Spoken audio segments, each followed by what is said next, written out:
Hello guys, আমি আছি এখন সিএস র্যাঙ্কে আমাদের অপোজিটের এনিমি 3 রাউন্ড নিয়ে নিছে। পরে আমি হাতে নিয়ে নিছি এডাব্লিউএম। প্রথম রাউন্ডে এডাব্লিউএম এর আমার ভালো খেলা দেখা আমার একটা প্লেয়ার আমার এডাব্লিউএম দিয়ে দেয় ওর এডাব্লিউএমটা, তখন আমিও তুলে নিয়ে যাইতেছি অবজারভেটরি। এইখানে আইসা আমি জুম করে এনিমিটারে শট লাগাইতে চাই কিন্তু লাগে না।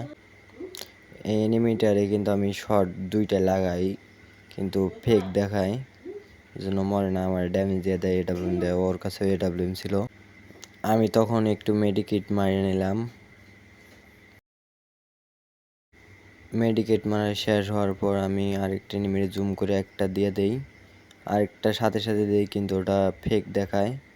এদিকে একটা ছিল, ওরে জুম করি কিন্তু মারতে পারি নাই, এই জন্য আমি এদিক দিয়ে চলে গেছি উপরের সাইডে। যাইতে যাইতে দেখি ওইখানে আরেকটা ওই প্লেয়ারটারে জুম করে আমি একটা শট লাগাই দেই এবং ওই নকডাউন হয়ে যায়, সাথে সাথে আমি ক্লিয়ার দিয়ে দেই। আর আমি ওকম হয়ে পড়ি কারণ সামনে ছিল 3টা প্লেয়ার। ও জুম করি কিন্তু এনিমিটার ওই দিক কাভার নিয়ে নিছে গাড়ির পিছনে, আমার ড্যামেজ দিয়ে দিছে। আমি এখানে গুলাল মারি, দেখি আমার সাইডেও আমার 2 নাম্বার প্লেয়ারটারে নক করে রাখছে। একটা গুলাল মাইরা আমি ওই দিক চলে যাই এবং এই প্লেয়ারটারে মারতে যাই কিন্তু প্রথম শট লাগে না, কিন্তু তারপর এই 2টা শট লাগাই দেই এবং এও ডাউন হয়ে যায়, সাথে সাথে ক্লিয়ার দিয়ে দেই। আমি ক্লিয়ার দেওয়ার পরই সামনে একটা এনিমি ছিল, ওরা এক শট দিয়ে ডাউন করে দেই।